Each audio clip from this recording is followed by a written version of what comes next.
Hello students, in the last lecture we have learnt about the theme of the novel on page number 180.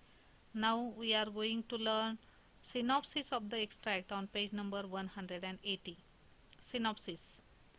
See here, in this extract Braithwaite recounts the half-yearly report of the Students' Council in which the students of the school report to the faculty and other students on what they have been studying thus far.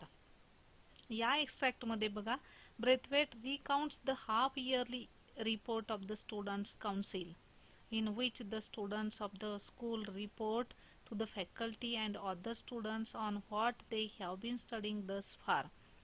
बघा या स्कूलमध्ये असा एक रिवाज आहे की half yearly report इथं सादर करायचा आहे, परंतु तो स्टुडंट्स कडून सादर केला जातो स्टुडंट्स काउन्सिलच्या समोर, आणि त्यामुळे हे मुलं फीडबॅक देत आहेत थोडक्यात या शिक्षणाचा. ते फर्स्ट सेमिस्टरमध्ये ते काय काय शिकले आणि कशा पद्धतीने त्यांनी शिक्षण घेतलं, प्रत्येक विषय वाईज सब्जेक्ट वाईज ते रिपोर्ट देत आहेत बघा. Report to the faculty and other students on what they have been studying thus far, आणि अजून ते पुढे काय शिकणार आहेत, पुढच्या नेक्स्ट टर्म मध्ये काय शिकणार आहेत याबद्दलचा सर्व रिपोर्ट ते या मीटिंग मध्ये देणार आहेत. Braithwaite's class representatives speak knowledgeably about their coursework and place a considerable amount of emphasis on how much they have learnt about different people, cultures, customs, and the importance of international and interracial cooperation. आणि या आपल्या narrator जे आहेत Brathwaite यांच्या क्लासचे representative प्रतिनिधित्व करणारे जे विद्यार्थी होते त्यांनी खूप छान पद्धतीने अभ्यासपूर्वक आपले आपले रिमार्क दिले. आपल्या कोर्सबुक बद्दल कोर्सवर्क बद्दल त्यांनी माहिती दिली.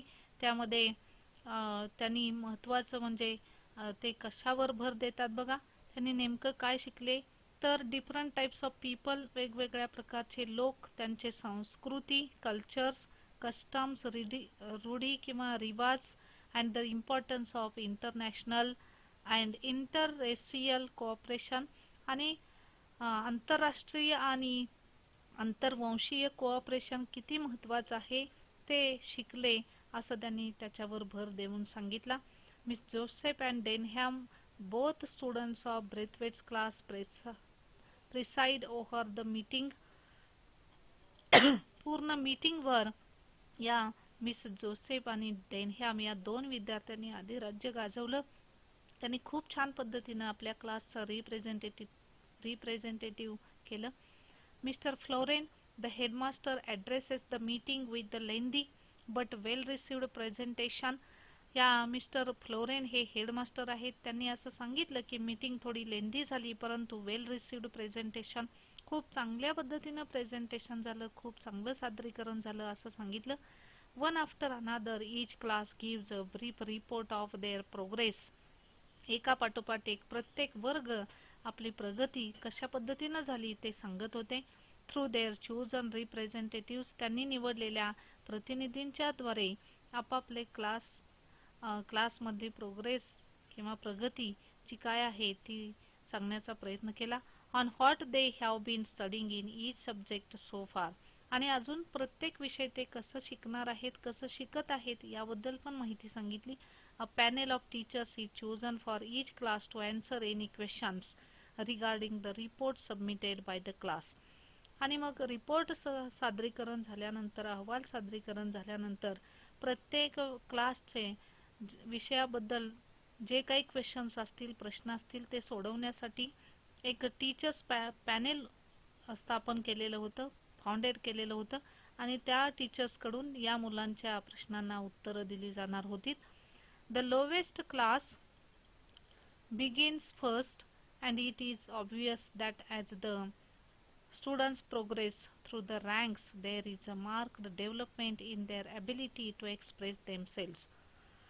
आणि मग जी मुलं, ज्या क्लासची मुलं ते स्वतः कशा पद्धतीने एक्सप्रेस करणार होते, त्यांची मतं, त्यांची ॲबिलिटी टू एक्सप्रेस देमसेल्स, त्यांना स्वतःला कशा पद्धतीने सादरीकरण करायचं होतं त्यावर त्यांचे रँक्स अवलंबून होते. Mr. Braithwaite's class, being the oldest, was the last to present their report. या मिस्टर ब्रेथवेट यांचा वर्ग ओल्डेस्ट असल्यामुळे, मोठा वर्ग असल्यामुळे त्यांचं प्रेझेंटेशन, रिपोर्ट प्रेझेंटेशन हे लास्टला म्हणजे शेवटी होणार होतं. Miss Joseph begins the highest classes proceedings by clarifying that the common theme underlying all their studies this term is the interdependency of mankind. आणि जेव्हा या मिस्टर ब्रेथवेट्स यांच्या क्लासचे रिपोर्टिंग चालू होतं तेव्हा मिस जोसेफ या विद्यार्थिनीनं आपल्या क्लासची प्रोसिडिंग्स काय कशा पद्धतीनं सादर केली, त्यामध्ये त्यांच्या वर्गाची डेव्हलपमेंट प्रोग्रेस ही कशा पद्धतीनं होत गेली हे सांगत असताना ती असं म्हणते की the common theme underlying all their studies this term is the interdependency of mankind. आणि खूप सामान्य असा विषय कोणता होता आमच्या अभ्यासाचा, तर आम्ही पहिल्यांदा इंटरडिपेंडन्सी ऑफ मनकाइंड, प्रत्येक माणसाचा परस्परावलंबन, एकमेकांवर आपण अवलंबून असतो. Man is a social animal, he lives in the society, so there must be interdependency of mankind in the society.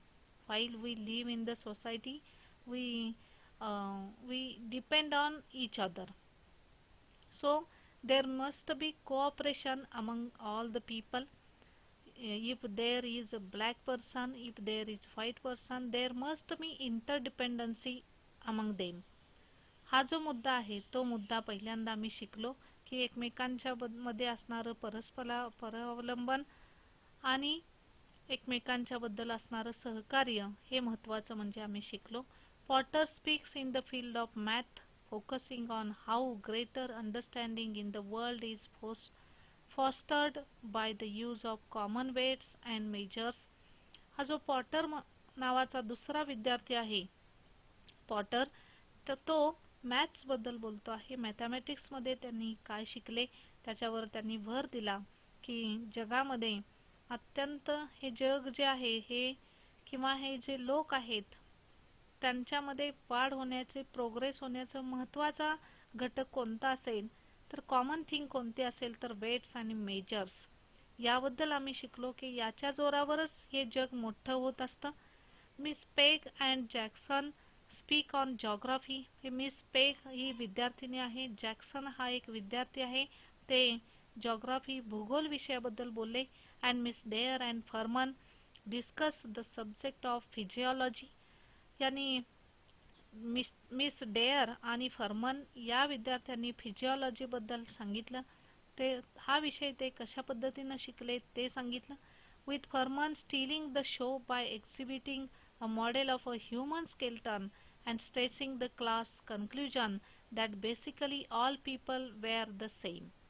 आणि बघा या फिजिओलॉजी शिकत असताना या मुलांनी खूप छान पद्धतीनं प्रॅक्टिकली आम्ही कसं शिकलो हे पण सांगितलं.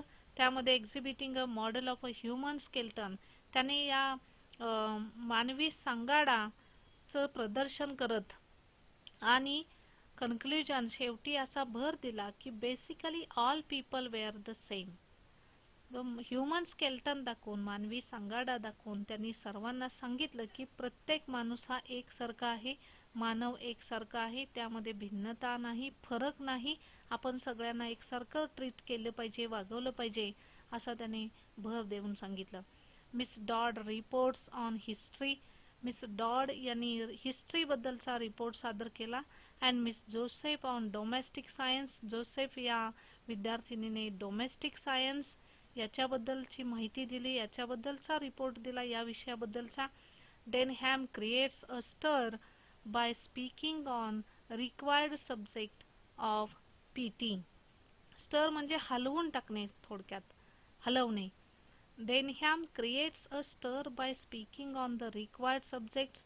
उरलेले विषय जे होते त्यामध्ये पीटी असेल, गेम्स असतील, हे जे फिजिकली ट्रेनिंगचे गेम्स आहेत त्या विषय आहेत त्याबद्दलची माहिती या डेनहॅम यांनी दिली.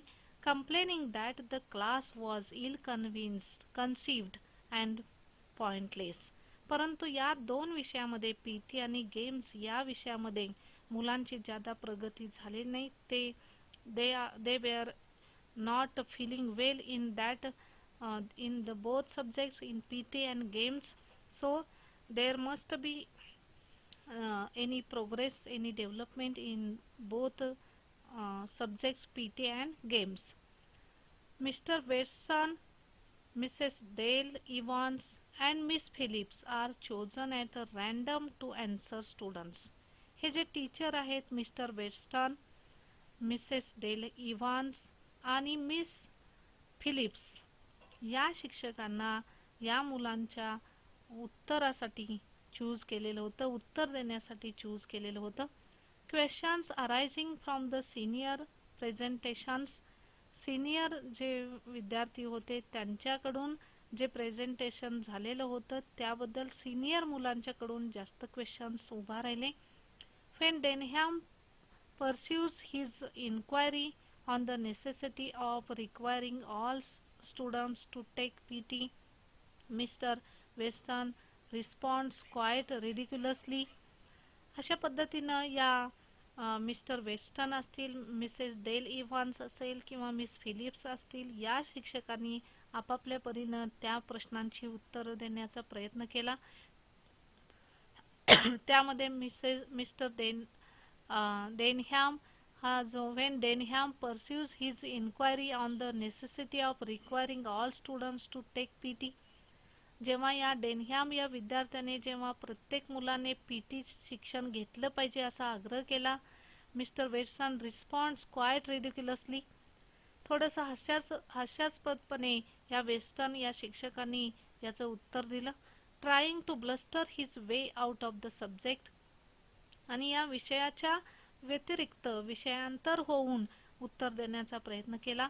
And offering no coherent argument, आणि मग कोणत्याही प्रकारची आर्ग्युमेंट इथं व्हायला नको असा त्यांनी आग्रह केला. Unexpectedly the quiet and hesitant Miss Phillips steps in and gives a sturdy defence, sturdy म्हणजे मजबूत असे, strong study defence of the practice. या मिस फिलिप्स यांनी त्या पद्धतीनं उत्तर दिलं, दबाव आणला मुलांच्यावरती आणि स्ट्रॉंगपणे प्रॅक्टिसवर भर द्यायला पाहिजे असं सांगितलं. And Denham knowing that he has been outwitted, आणि या डेनहॅम यांना समजण्यात आलं की हा अतिशय बुद्धिचातुर्याने, आउटविटेड म्हणजे बुद्धिचातुर्याने एखाद्यावर मात करणे, तसं या मुलाचा विटनेस इथं दिसून आला. Has no choice but no respectfully cheese his heated protest, परंतु त्याच्या विषयावर किंवा त्या जे प्रश्न उभा केले गेले त्या प्रश्नांची उत्तरं देण्यासाठी असणारे हे शिक्षक त्यांच्याकडून समाधानकारक उत्तर न आल्यामुळे कदाचित मुलं याला प्रोटेस्ट करतील, निषेध करतील असं त्याला वाटलेलं होतं, परंतु त्याने बुद्धिचातुर्याने त्या विषयावर मात केली. Braithwaite is immensely satisfied with the progress of the students of his class, आणि मग इथं या ब्रेथवेट यांना अतिशय समाधानकारकपणे ही मीटिंग संपल्याची जाणीव झाली. त्यांना असं वाटलं की आपल्या मुलांच्या मध्ये, आपल्या विद्यार्थ्यांच्या मध्ये जी प्रोग्रेस झालेली आहे, त्यांच्या मॅनर्समध्ये, बिहेवियरमध्ये जी प्रोग्रेस झालेली आहे ती अत्यंत समाधानकारक आहे असं त्यांनी समाधान व्यक्त केलं. He was very happy at the conclusion of that meeting that his students were very progressed, developed. They were not naughty and rude students. Finally, in this way we have completed the part synopsis of the extract. In the next lecture we will see the chapter number 17, to serve with love, on page number 181. So students, I hope you will understand this video, this lecture, and I here hope that you will read the synopsis very carefully after listening this video. So thank you very much.